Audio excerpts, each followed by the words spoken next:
What's up, you guys? This is my 2021 Husqvarna TE300i, and I'm going to show you everything I have done to this bike. We have a guts seat cover, very grippy. I love it.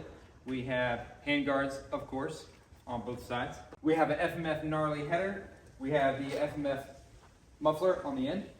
We have an Enduro Engineering rear rotor guard. We have a Recluse clutch cover as well as Recluse clutch plates. It is still a manual clutch.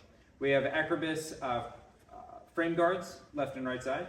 We have Moto 4Play suspension on the front and the rear. Here on the front, we have the front rotor guard by Enduro Engineering. We have a Polysport skid plate engine guard. We also have another Polysport engine cover on the left side.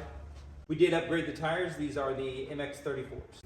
We also have LED headlight. We also have radiator fan, must have for these two-stroke 300s.